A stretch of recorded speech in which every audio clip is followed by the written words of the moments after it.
Assalamualaikum warahmatullahi wabarakatuh. Okay, I'm here. I want to delivering my presentation about the procedure of English materials development. Previously, I want to introduce myself. My name is Lutfi Merdisham. My study number is 11-4. And then I want to directly uh, explain about this presentation. From the first one is this slide introduces the main topic, the four core procedures involved in developing English teaching materials. These procedures are selecting and grading, designing, adapting, and evaluating. The content is grounded in real academic research from reputable sources.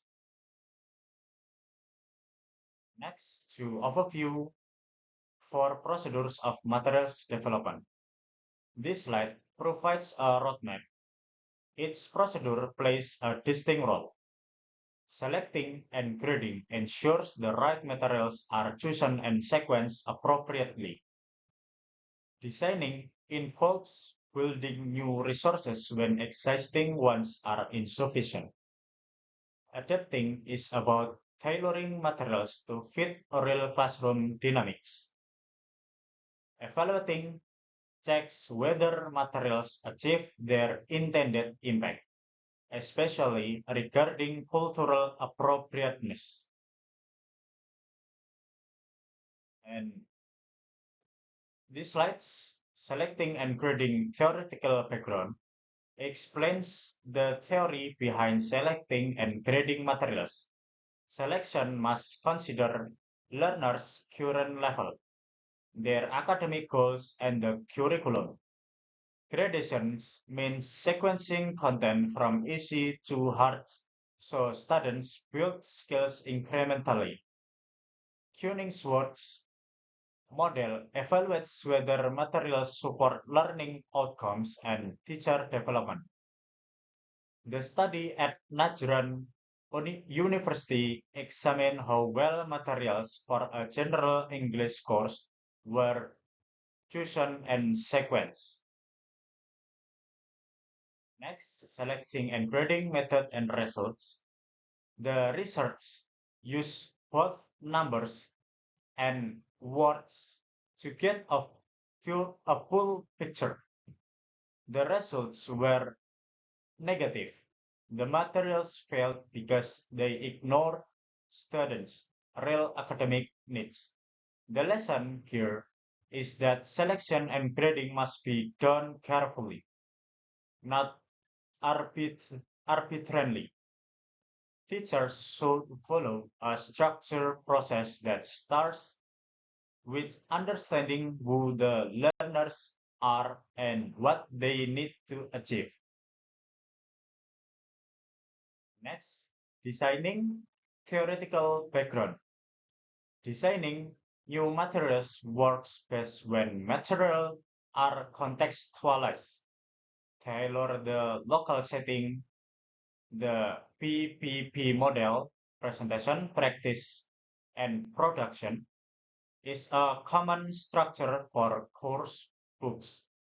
Needs analysis helps designers understand students' prior knowledge, self-perception, and expectations.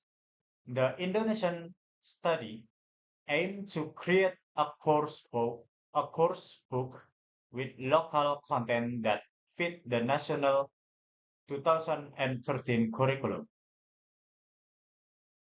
And next, designing method and results. The researchers first asked students and teachers what they really needed. They discovered that the official books were not aligned with the school's curriculum or students' lives. By designing a new book with local content, they increase relevance and engagement. The design was also flexible, allowing teachers to modify it further. This shows that top-down materials often fail and bottom-up needs-based design works better. Adapting theoretical background. Adapting is not just about fixing problems. It is a creative teaching skill. Teachers can add new activities, modify existing ones, delete what doesn't work, simplify complex parts, or change the order of content. The study in Banda Aceh looked at how one teacher used these techniques.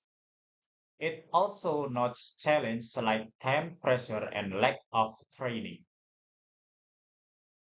Next, adapting method and results. Even a skilled teacher face limitations. The teacher did a lot of adding and modifying, which helped cater to different learning styles. However, students still struggle with reflecting on their learning and sometimes tasks were too easy or too hard. Also, the teacher used too much of the student's native language or L1 instead of English. The study recommends training teachers specifically in adaptation tactics, especially how to aim cultural themes that matter to students. Next, to evaluating theory, method, and results. Evaluation goes beyond checking grammar or vocabulary. It must examine cultural representation. The Indonesian National Textbook or PPI contained Indonesian cultural content but did not use it to actually teach language or intercultural competence. The exercise were weak and teachers received no guidance on how to handle cultural elements. This means the textbook failed to support one of the key goals of modern language teaching, preparing learners to communicate across cultures. And for the last slide is summary and conclusion. This slide synthesizes that the key lessons from all four research studies. Each procedure is essential and they are interconnected. Poor selection leads to poor outcomes. Design without local needs fails. Adaptation without training is limited. Evaluation without cultural awareness misses the point. The concluding sentence acts as a guiding principle for teachers, curriculum developers, and material writers. Effective materials do not happen by accident. They require deliberate, research-informed work at every stage. Okay, maybe that's a presentation from me. If there is some mistake in my work, I just want to say sorry.